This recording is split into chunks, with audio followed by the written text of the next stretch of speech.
제가 기도합니다. 하나님 감사합니다. 오늘부터 3주간 이사야 40장을 통해 하나님의 위로의 메시지가 우리들에게 선포되어질 때 하나님께서 사랑하시는 우리 금촌중앙교회 성도들이 하나님의 위로를 경험하고 다시 믿음으로 견고하게 설 수 있도록 은혜 더하여 주시옵소서. 말씀이 들려지게 하시고 그 말씀 앞에 겸손하게 반응하는 사랑하는 우리 성도들 다 되게 하여 주시옵소서. 하나님의 은혜로 충만하게 하실 줄 믿습니다. 우리 하나님을 사랑합니다. 예수님의 이름으로 기도합니다. 아멘. 우리 인사합니다. 사랑하고 축복합니다. 네, 한 번 더. 잘 나오셨습니다. 응원하겠습니다. 우리 마지막 한 번 더 이렇게 인사하겠습니다. 제가 기도하고 있습니다. 힘내십시오. 아멘. 교회는 몇 사람들을 통해서 하나님의 역사가 나타나는 게 아니라 교회는 여러분 모두를 통해 하나님의 역사를 계속적으로 나타내실 줄 믿습니다. 제가 살면서 뭐 대단히 오래 산 건 아니지만 그래도 이제 조금만 있으면 저도 50이 되거든요. 어찌됐든 이렇게 살면서 저는 사람들을 대하는 그런 일을 계속 하기 때문에 하나님을 대하고 또 사람들을 대하면서 사람들을 유심히 보게 돼요. 근데 이제 목회자로서 제 인생의 3분의 2가량을 이렇게 살면서 느끼는 게 뭐냐면 은혜 받는 사람의 모습이 있더라고요. 그래서 여러분들한테 오늘 그걸 알려드리고 말씀을 나누길 원하는데요. 저기 뒤쪽에 보면 은퇴하신 목사님과 사모님 부부가 계세요. 저하고 30년 이상의 차이가 납니다. 30년 이상 선배이신 거죠. 그런데 저를 대하는 모습은 우리 금촌중앙교회 어느 누구보다 더 겸손하시고 더 친절하시고 더 사랑스럽습니다.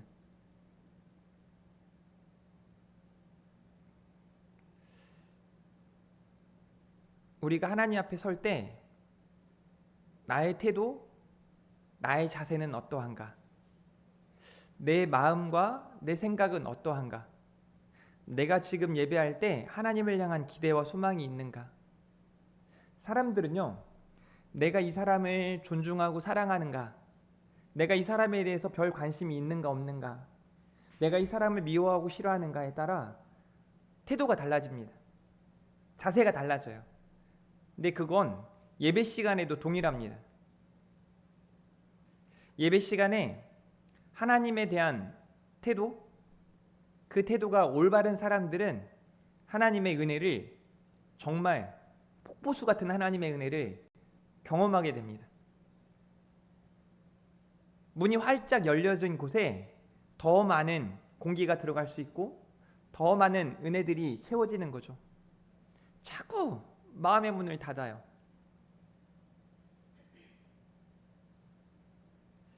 저는 우리 금촌중앙교회 성도들이 하나님 앞에 또 서로가 서로를 대하는 태도와 자세가, 마음과 생각이 하나님이 원하시는 대로 변화되어지기를 주님의 이름으로 축복합니다. 그래서 제가 계속 말씀을 드리는 거예요. 사랑하세요. 더 사랑하세요. 계속 사랑하세요. 기도하세요. 더 기도하세요. 기도는 능력입니다. 이 말씀 앞에 여러분들이 순종하며 나아갈 때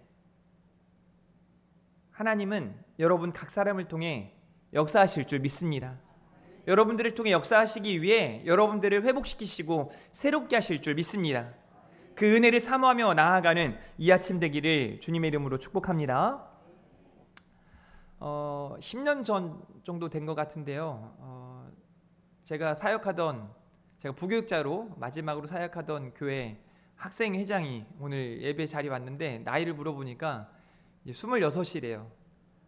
그래서 군대도 갔다 오고, 그래서 지금 우리 김현욱 권사님 앞에서 예배하고 있습니다. 네, 우리 김현욱 권사님 어깨 한번 두들겨 주세요. 힘내라고. 어, 예배 자리에 이렇게 찾아오는 모습을 보면서 제가 너무 그냥 사랑스러운 거예요. 그냥 기분이 좋고, 저를 만나러 온 거기도 하지만 예배하기 위해 이 자리에 온 거거든요. 여러분들도 마찬가지잖아요. 예배하기 위해 이 자리에 온 줄 믿습니다. 그럼 정말 하나님을 기쁘시게 하는 은혜의 시간이 될 수 있기를 바랍니다. 제가 새벽에 지금 이사야 본문을 가지고 한 장 한 장 함께 읽고 간단하게 메시지를 전하고 기도하는 중에 있는데 곳곳에서 멈추는 거예요. 이제 이사야 26장에서 멈춰서 이거 그냥 지나칠 수 없겠다. 그래서 오후 예배 시간에 이 시대의 남은 자들이라는 큰 주제를 가지고 3번의 메시지를 여러분들에게 전했습니다. 이 시대의 남은 자들은 심지가 견고한 자들이어야 합니다. 하나님을 찾는 자가 되어야 합니다. 하나님께 소망을 두어야 합니다. 라고 메시지를 전했습니다. 그리고 또 이사야 36장부터 39장까지 히스기야 본문에서 또 멈추더라고요.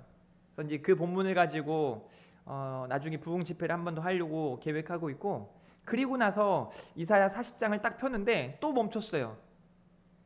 근데 이제 이 메시지 앞에서는 제가 그냥 이걸 기다렸다 할 수 없겠다. 그래서 때마침 마가복음이 1장부터 16장까지 말씀이 맞춰지고 이제 다음 본문을 생각하는데, 물론 생각하는 본문이 있었지만 여기 이사야 40장을 통해서 또 하나님의 위로의 메시지를 전해야겠다. 근데 전하지 않을 수 없었던 건요, 성경이 말씀이 그냥 저한테 이렇게 딱 말씀하는 거예요. 너희의 하나님이 이르시되 너희는 위로하라, 내 백성을 위로하라 라고 말씀하시는 거예요. 근데 이 말씀이 저한테 어떻게 들려지냐면 우리말 성경에 이렇게 돼 있거든요. 위로하라, 내 백성을 위로하라, 너희 하나님께서 말씀하신다 라고 돼 있어요. 저한테 하시는 말씀이었어요. 야, 성도들을 위로해라. 나의 성도들을 위로해라. 그리고 말씀이 이어지는데 마음에 와 닿도록 그들에게 외치라 하시는 거예요. 새벽에 막 가슴이 뜨거워졌습니다. 하나님의 위로가 필요하겠구나. 하나님이 여러분들에게 오늘부터 3주 동안 더 큰 위로로 함께 하실 줄 믿습니다. 그래서 오늘부터 3주간은 하나님께 소망을 둔 사람들, 따라하겠습니다. 하나님께 소망을 둔 사람들. 네, 하나님께 소망을 둔 사람들이라는 큰 타이틀을 가지고 3번의 메시지를 전할 거예요. 근데 그 메시지는 하나님이 어떤 분이신가에 대한 메시지예요. 따라합니다. 위로하시는 하나님, 전능하시는 하나님, 새 힘을 주시는 하나님. 그래서 오늘부터 제가 여러분들에게 이제 말씀을 전하면서 첫 번째로 위로하시는 하나님이라는 제목으로 이거 좀 넘길 수 있도록 좀 해주세요. 이거 안 넘어가네. 넘겨주세요. 알아서 안 넘어가네요. 하나님께 소망을 준 사람들이라는 타이틀을 가지고 이제 제가 설교해야겠다 마음 먹었는데, 그날 제가 기도를 하다가 이제 뭐 새벽에 같이 기도하시는 분들은 알겠지만 보통 제가 이제 6시 20분에서 25분 사이에 이제 기도를 마치고 목양실에 들어가서 이제 성경을 보다가 이제 집에 들어가는데, 그날은 기도하고 이렇게 보니까 그냥 6시 반이 훌쩍 넘었더라고요. 근데 이제 아마 성도님 중에 목사님이 이제 기도하고 가면 그때 나도 맞춰서 가면 되겠다 하시는 분들이 계세요. 그래서 제 뒤에 보니까 권사님 한 분도 저랑 똑같이 이제 아마 시간을 생각 안 하고 기도하다 보니까 6시 반이 넘은 줄도 모르고 이제 같이 더 기도를 하셨던 것으로 보여져요. 그래서 제가 딱 그때 이런 생각이 드는 거예요. 하나님이 더 기도하게 하시는구나. 여러분 아십니까? 하나님이 금촌중앙교회 목사인 저에게 더 기도하게 하시더라고요. 하나님이 여러분들에게도 이렇게 하실 줄 믿습니다. 더 기도하게 하시는 하나님. 이 말을 조금 쉽게 설명하자면 하나님이 여러분들에게 원하시는 거예요.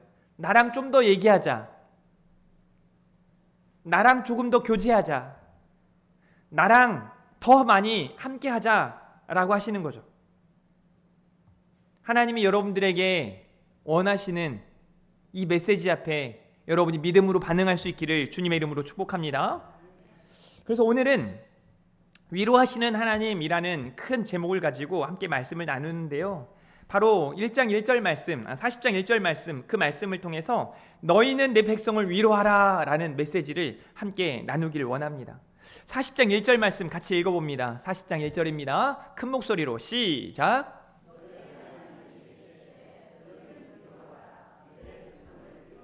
아멘.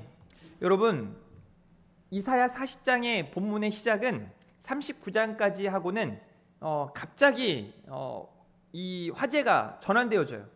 상황까지 달라집니다. 그리고 배경까지 달라져요. 39장까지는 아수르 제국이 가장 강성하게 활동하던 이 시기에 이 북이스라엘이 패망하거든요. 북이스라엘은요, 사실 얼마 못 가서 19명의 왕이 세워지고 그들이 하나님 앞에 선한 사람을 찾아볼 수 없을 정도로, 도대체 왜 그럴까 싶을 정도로 그냥 망하는 길을 걷는 거예요. 우리는 그렇게 잘못된 사람들 망하는 모습을 보면 어떻게 하면 되겠어요? 따라합니다. 반면교사 삼으면 됩니다. 반면교사 삼으면 돼요. 그러니까 솔로몬 이후에 분열왕국으로 이렇게 나누어져서 931년부터 722년까지 딱 209년 한 왕가가 딱 209년밖에 활동하지 못해요. 그리고 호세아 9년에 아수르에게 패망합니다. 여러 가지 이유들이 있겠지만 진짜 중요한 이유는 딱 하나였어요. 뭔지 아십니까? 하나님을 망각한 것, 하나님을 찾지 않는 것, 하나님과 함께하지 않았던 것, 그게 망하게 된 가장 중요하고 핵심적인 이유입니다. 그럼 여러분들은 지금 이 말씀 앞에 점검해 봐야 돼요. 여러분들은 지금 하나님을 기억하고 살고 계십니까? 삶의 여러분의 모든 삶의 계획 아래 너무 바쁘다는 이유로, 혹은 여러분의 삶의 우선순위가 달라져 있어서 그냥 돈을 버는 게 중요해가지고 그쪽으로, 또 내가 사랑하는 게 중요해서 사랑하는 그걸 찾아.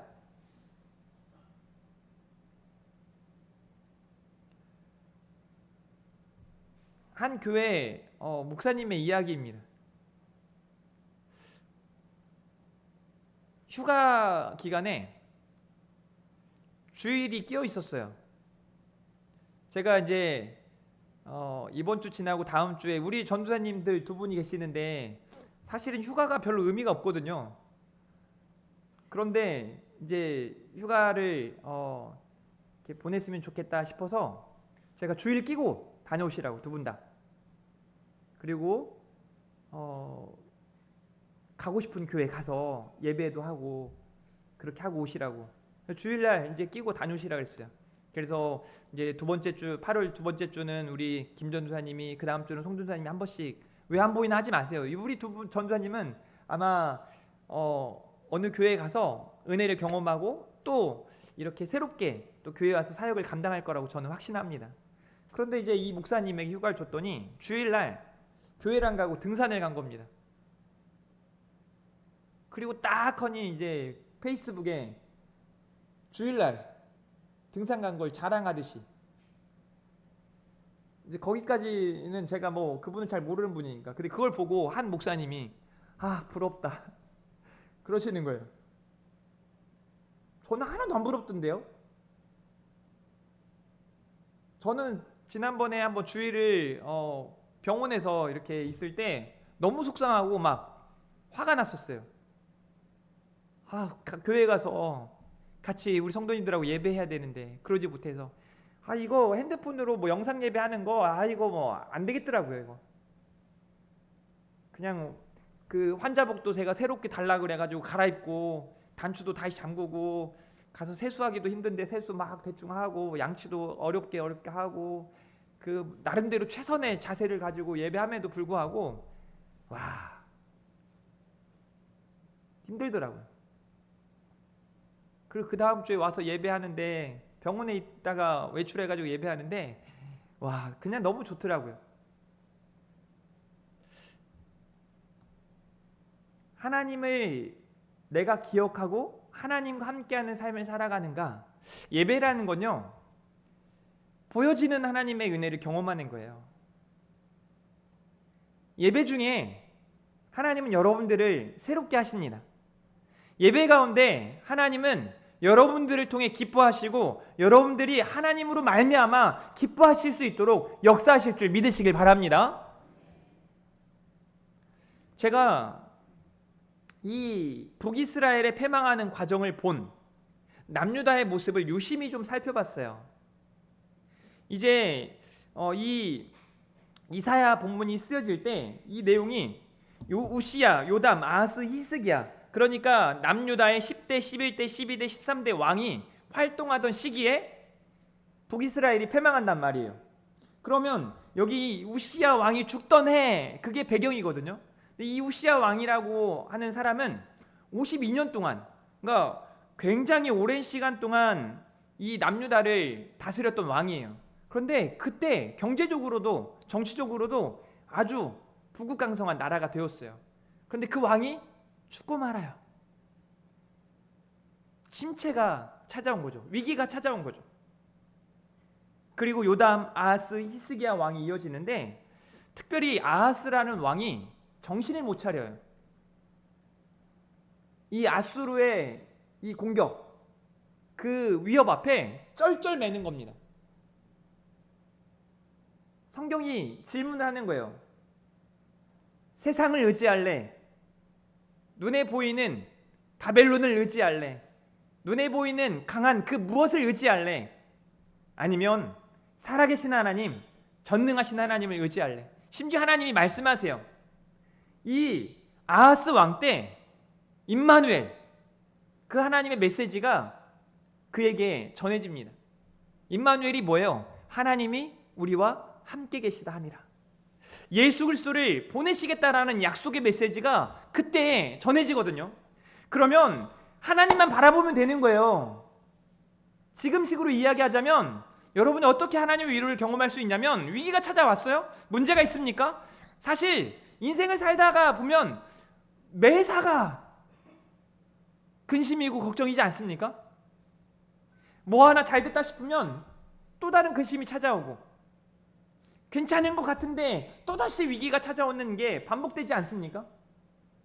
그럴 때마다 성도는 하나님께 나아가면 되는 줄 믿습니다.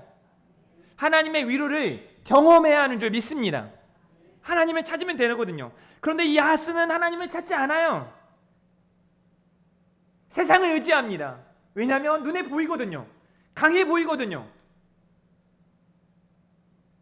그리고 이 아하스에 이어 히스기야가 왕이 되었을 때 이 아수르의 왕이 라기스라는 사람을 보내요. 라기스의 사람을 보내요. 그래서 이제 하는 이야기가 히스기야에게 이런 이야기를 합니다. 야, 너가 도대체 믿는 그 믿음이 뭐냐? 너의 믿음이 뭐야? 조롱하는 거죠. 도대체 뭘 믿고 그렇게 까부는 거야? 어떻게 보면 아하스처럼 똑같이 반응할 수 있어요. 그래 내가 미안해. 내가 잘못했어. 눈에 보이는 것을 의지하고 그걸 따라가려 할 수 있습니다. 그 위기의 때 가장 극심한 그 위기의 때 히스기야가 취한 행동이 바로 기도였어요.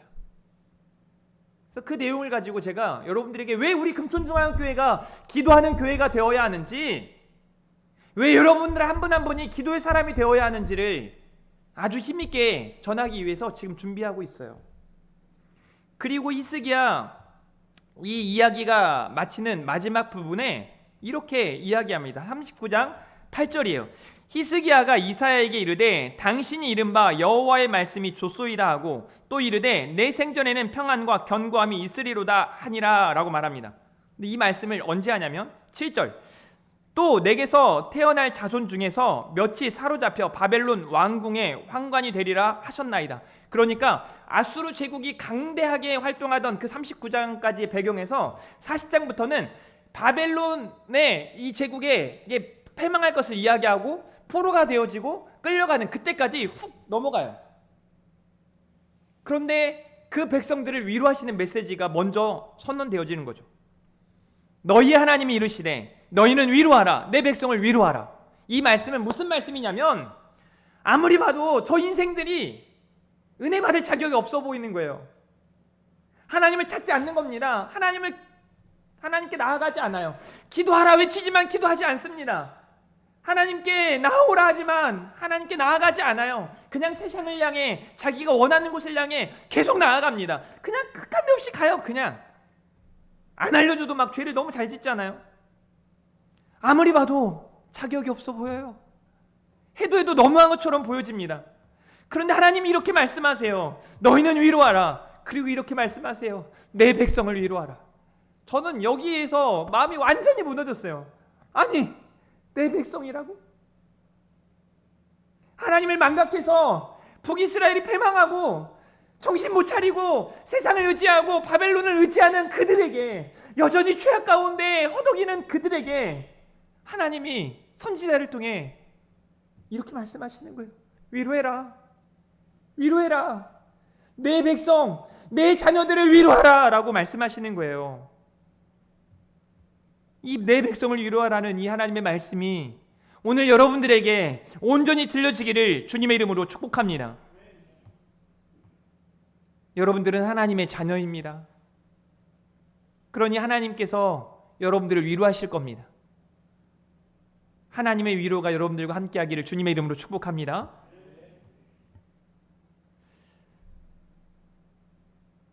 살면서 사람들이 어떤 위로, 사랑, 격려, 칭찬을 받는 것보다는 막 책망, 또 어떤 훈계, 교육, 이런 시간들이 굉장히 많아요. 그래서 사람들이 별로 좋아하지 않죠. 여러분 중에 나는 혼나본 기억이 많습니다 라는 사람하고 저는 칭찬받은 경험이 많습니다 라는 분을 손들으라고 하면 차이가 꽤 많이 날 것 같아요. 저는 어떨 것 같습니까? 여러분들에게 좀 도전이 되었으면 좋겠어요. 사실 저는 혼나본 일이 별로 없어요. 심지어 공부하라는 얘기조차 들어본 적이 없습니다. 저는 신기해요. 왜 엄마가 공부하라고 하지 않았을까? 왜 학교 선생님이 저한테 공부 좀 열심히 하라고 하지 않았을까? 그래서 칭찬을 굉장히 많이 해주시는 거예요. 그래서 상황이, 환경이 뭐 녹록하지 않았지만 제가 얘기했잖아요. 힘든 상황들을 보냈지만 생각이 틀리더라고. 솔직히 이런 생각이 들었어요. 내가 어떻게 해야 하나님한테 칭찬받을까? 제 목적이 뭔지 아십니까? 제가 여러분한테 칭찬받고 싶은 생각 별로 없어요. 제 목표가 뭐냐면 하나님한테 어떻게 하면 칭찬받을까? 이거예요. 그래서 가끔 여러분들한테 쓴소리를 하는 것도 하나님한테 칭찬받고 싶어서예요. 물론 여러분에게도 칭찬받고 싶은 게 제 마음입니다. 그러려면 제가 조금 더 최선을 다해야겠죠. 하나님은 여러분들을 위로하길 원하세요. 그래서 오늘 그 메시지 앞에 여러분이 마음이 활짝 열려지고 많은 변화가 있었으면 좋겠어요. 막 너무 혼나는 거에 익숙해지지 마시고 이제 칭찬에 익숙한 여러분들 되기를 주님의 이름으로 축복합니다. 그래서 하나님의 위로가 가득한 우리 교회, 우리 성도들이 되기를 주님의 이름으로 축복합니다. 하나님이 지금 말씀하시는 거예요. 여러분 모두에게 말씀하시는 거예요. 애썼다. 수고했다. 고생했다. 지금 이 자리에 있는 것만으로도 하나님은 여러분들을 기뻐하시는 줄 믿으시길 바랍니다. 시편 86편 16절과 17절입니다. 내게로 돌이키사 내게 은혜를 베푸소서. 주의 종에게 힘을 주시고 주의 여종의 아들을 구원하소서. 은총의 표적을 내게 보이소서. 그러면 나를 미워하는 그들이 보고 부끄러워하오리니 여호와여 주는 나를 돕고 위로하시는 이신이이다 라고 말씀합니다. 사랑하는 성도 여러분, 하나님은 여러분의 위로자가 되는 줄 믿으시길 바랍니다. 그러니까 힘들 때, 문제가 찾아왔을 때, 위기 앞에 있을 때 하나님께 나아가시길 바랍니다. 하나님 여러분들을 안아주시고 위로해 주시고 여러분들을 도우시며 힘을 부어주실 줄 믿습니다. 이사야서 66장 13절이에요. 마지막 장이거든요. 이사야 마지막 장에 이렇게 말합니다. 어머니가 자식을 위로함 같이 내가 너희를 위로할 것인즉 너희가 예루살렘에서 위로를 받으리니 라고 말씀하세요. 북이스라엘의 수도는 사마리아였어요. 남유다의 수도는 예루살렘입니다. 그 예루살렘은 성전을 의미해요. 그 예루살렘은 하나님이 계시는 곳을 의미합니다. 지금으로 교회를 의미하고 하나님이 함께 하시는 여러분 한 사람 한 사람을 의미하는 것이죠. 사랑하는 성도 여러분, 하나님께로 나아가십시오. 하나님이 여러분들을 위로하실 줄 믿습니다. 하나님은 여전히 여러분들을 내 백성, 내 자녀라 일컬으시는 줄 믿으시길 바랍니다. 하나님의 위로가 여러분들과 함께 하시기를 주님의 이름으로 축복합니다. 두 번째로는요, 선지자에게 하나님이 하시는 말씀이 진심과 전심으로 나아가라 이거예요. 제 목회 방침이 그래서 진심과 전심이에요. 제가 종종 어떤 분들을 만나냐면 목소리 이렇게 저도 좀 그렇게 목소리 이렇게 좀 중후하게 이렇게 조금 멋있는 척 할 수는 있거든요. 저 부흥사 목사님도 잘 따라하고 할 수 있거든요. 뭐 부흥사 목사님들 은혜가 충만할 줄 믿습니다. 막 그럼 되는 거잖아요. 또 목소리 좀 좋아하는 사람, 좋게 보이는 사람들 은혜가 충만할 줄 믿습니다. 뭐 이러면 되잖아요. 따라할 수 있어요. 흉내낼 수 있어요. 제가 주일날마다 그렇게 설교하면 여러분 다 잘 것 같아요. 지금 이렇게 설교하는데도 가끔 졸거든요. 가끔. 저는 진짜 깜짝깜짝 놀래요. 대단하다. 거의 뭐 지금은 저는 한 분도 없으니까 민망해할 필요 없으시고요. 제가 왜 막 이렇게 막 힘있게 저 여러분 알지만 찬양 노래 잘 못해요. 그런데도 최선을 다해서 부릅니다. 내 모든 시험 무거운 짐을 막 최선을 다해 부르잖아요. 왠지 아세요? 하나님이 들으시거든요. 제가 여러분들 앞에 뭐 노래 잘 부른다고 칭찬받아봤자 뭐가 소용이 있겠어요. 하나님이 받으시면 그만이지. 막 이 40장 2절 말씀이면 너희는 예루살렘에 마음에 닿도록 말하며, 그냥 이 말씀이 막 제 마음에 왁서 계속 부딪히는 거예요. 마음에 닿도록 말하라는 거예요. 40장 2절이요. 방송실에서 넘겨줄 때까지 제가 이야기하는 거예요. 너희는 예루살렘의 마음에 닿도록 말해라 이거예요. 그것에게 외치라 이거예요. 저한테 하시는 말씀이었어요. 어떻게 하면 여러분들의 마음에 닿도록, 여러분의 마음에 말씀이 와 닿도록 제가 설교할 수 있을까요? 수백 배나 설교를 하는데 왜 달라지지 않을까? 제가 사심으로 이렇게 하십시오라고 설교한 적이 단 한 번도 없거든요.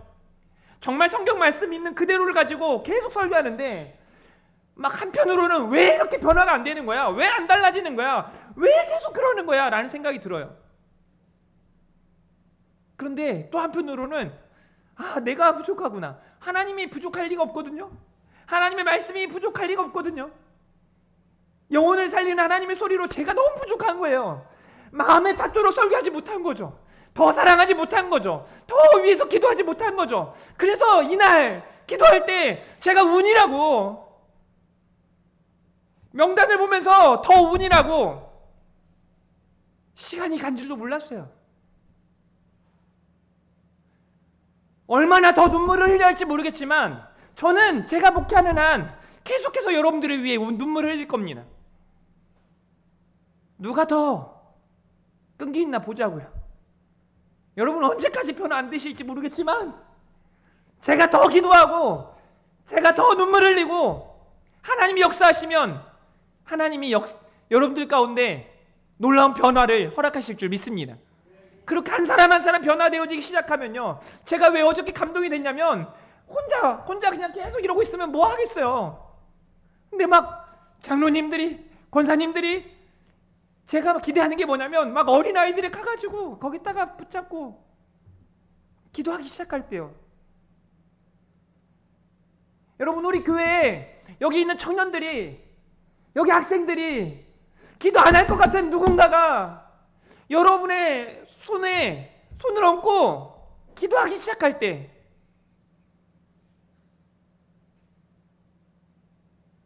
그때 역사가 나타나는 거예요.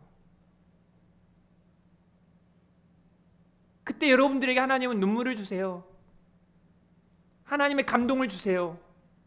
그리고 예배의 자리에 하나님의 감격이 나타나게 될 줄 믿습니다. 너희는 예루살렘의 마음에 닿도록 말하라. 그것에게 외치라. 오늘 저와 여러분에게 주시는 메시지인 줄 믿습니다. 그 메시지는 뭐였냐면, 저들에게 당한 수치, 고난, 아픔들을 하나님이 다 아시고 그의 모든 죄로 말미암아 여호와의 손에서 벌을 배나 받았느니라 할지니라 하시니라. 혼날 만큼 혼났고 상처받을 만큼 상처받았다. 그러니까 위로하라 이거예요. 이사야 40장 3절이에요. 외치는 자의 소리여 이르되 너희는 광야에서 여호와의 길을 예비하라. 사막에서 우리 하나님의 대로를 평탄하게 하라 라고 말씀하고 계십니다. 회복을 말씀하시는 거예요.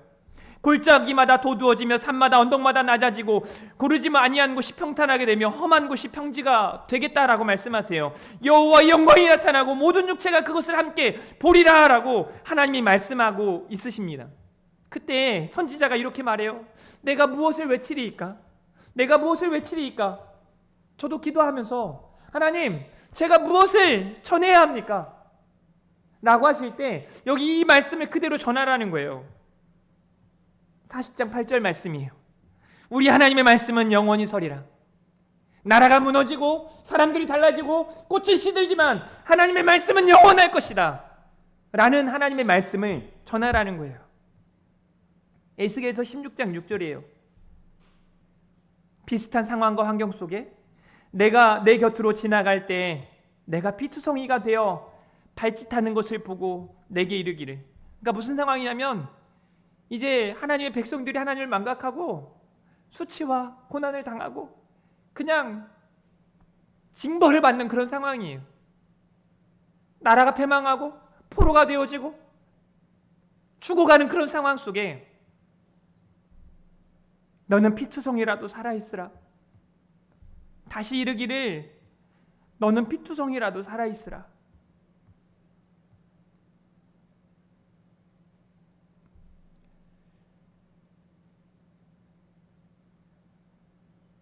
지금 이 시대에 저와 여러분에게 하시는 말씀이에요. 하나님을 찾는 자들이 많지 않습니다. 여전히 교회는 위기라고 말합니다. 여러분들도 아시겠지만 세계적으로 여러 재난도 있고 전쟁도 있고 아픔도 슬픔도 끊이지 않고 있습니다.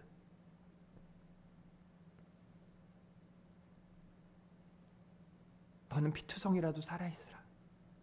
너는 피투성이라도 살아있으라.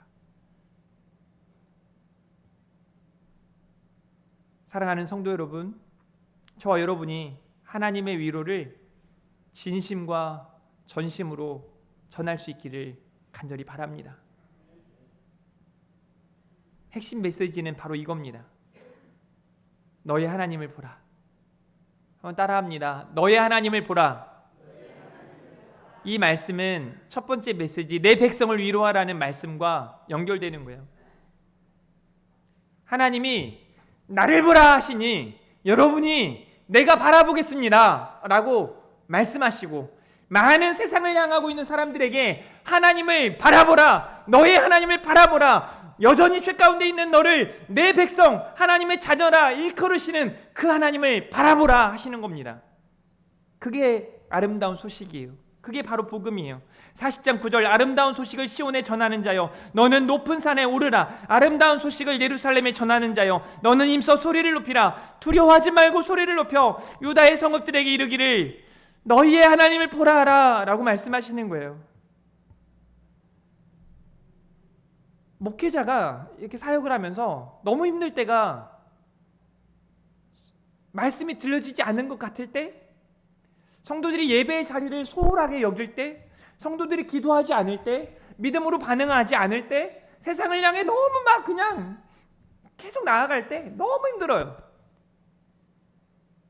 뭐 지금 와서 한번 부탁드리지만 여러분 주일 예배 가능하면 빠지지 마세요. 그냥 빠질 때마다 제 마음이 덜컹덜컹하고 막 너무 힘들거든요. 너무 힘들거든요. 아니 전날 좀 미리 얘기해 주세요. 목사님 내일은 제가 정말 죽을 만큼 정말 너무 힘든 일이 있어가지고 예배 자리에 못 가지만 영상으로라도 예배 드릴 테니까 너무 걱정하지 마세요. 그렇게는 좀 얘기라도 해주세요. 이사야 40장 10절과 11절 보라 주 여호와께서 장차 강한 자로 임하실 것이요 친히 그의 팔로 다스릴 것이라. 보라 상급이 그에게 있고 보응이 그의 앞에 있으며 그는 목자같이 양떼를 먹이시며 어린 양을 그 팔로 모아 품에 안으시며 젖먹이는 암컷들을 온순히 인도하시리로다 라고 말씀하세요. 너는 입소 소리를 높이라 라고 말씀하시고 두려워하지 말고 소리를 높여서 외치라는 거예요. 너희 하나님을 보라 라고. 그 말씀은 두려워하지 말라는 메시지 앞에 이어지는 거죠. 시편 43편 5절이에요. 내 영혼아 내가 어찌하여 낙심하며 어찌하여 내 속에서 불안해하는가. 너는 하나님께 소망을 두라 라고 말씀하세요. 그가 나타나 도우심으로 말미암아 내 하나님을 여전히 찬송하리로다 라고 말씀하십니다. 제가 이미 설교한 바 있지만 지금 이 시편 기자는 고난 중에 있습니다. 위기 가운데 있습니다. 아무리 봐도 찬양할 그런 상황이 아니에요. 그런데 하나님은 그 시편 기자로 하여금 너는 하나님께 소망을 두라. 너는 하나님께 소망을 두라. 그리고 그 말씀 앞에 시편 기자는 내가 여전히 하나님을 찬양하리로다. 사랑하는 성도 여러분, 하나님을 바라보십시오. 하나님을 바라보십시오. 북이스라엘이 망하고 140년밖에 안 됐어요. 그런데 남유다가 똑같이 망합니다. 자신이 의지했던, 자신이 기대했던 그 바벨론 때문에 망합니다. 그 바벨론에게 망해요. 우리는 성경을 볼 수 있는 게 얼마나 큰 은혜인지 모릅니다. 망하는 길이 아니라 하나님이 원하시는 믿음의 길, 승리의 길 나아가시기를 주님의 이름으로 축복합니다. 이 세상에 눈에 보이는 그 무엇, 내 귀에 들리는 세상의 소리, 거기에 넘어지지 마시고 여러분의 하나님, 우리의 하나님을 바라보시기를 주님의 이름으로 축복합니다. 우리가 하나님을 바라볼 때 하나님께서 여러분들의 삶 가운데 찾아가시고 역사하실 줄 믿습니다. 여러분들에게 소망을 주시고 도우시는 그 하나님께서 여러분들을 승리하게 하실 줄 믿습니다.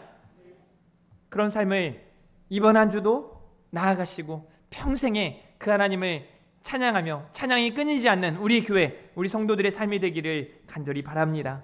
우리 함께 찬양하고 마칠 텐데요. 아무것도 두려워하지 말라, 두려워 말라, 주 나의 하나님이 지켜주시네. 함께 찬양 올려드리도록 하겠습니다.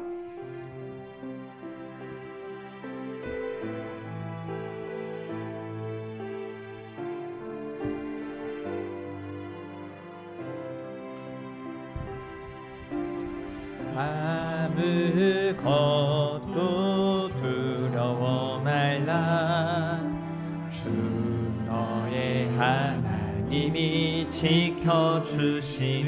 놀라지 마라. 여러분에게 하시는 말씀입니다. 겁내지 마라. 주님 나를 지켜주시네.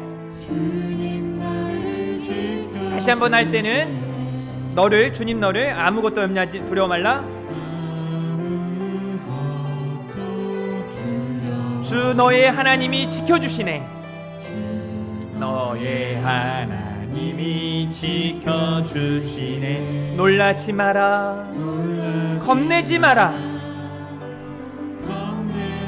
주님 너를 지켜주시네. 내 맘이 힘에 겨워 지칠지라도 내 맘이 힘에 겨워 지칠지라도 주님 너를 지켜주시네. 세상의 험한 풍파 몰아칠 때도 세상의 험한 풍파 몰아칠 때도 주님 너를 지켜주시네. 우리 다같이 믿음으로 찬양합니다. 주님은 나의 산성, 나의 산성, 주님은 나의 요새, 나의 요새, 주님은 나의 소망, 나의 힘이 되신 여호와. 한 번 더 합니다. 주님은 나의 산성, 주님은 나의 산성, 주님은 나의 요새, 주님은 나의 소망, 나의 힘이 되신 여호와. 아멘. 기도하겠습니다. 하나님, 우리 하나님께서 여기 우리 모든 성도들에게 말씀하심이 우리 성도들에게 들려지고 깨닫고 회개하고 결단케 하실 줄 믿습니다. 내 백성을 위로하라, 내 백성을 위로하라 하시는 이 말씀이 우리들에게 들려지기를 원합니다.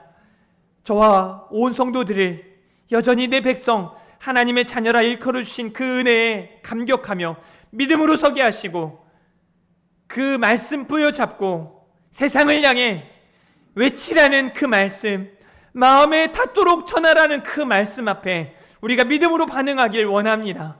세상에 많은 사람들이 곤고하고 위기와 고난 가운데 있습니다. 하나님을 알지 못함이 가장 큰 위기이고 아픔입니다.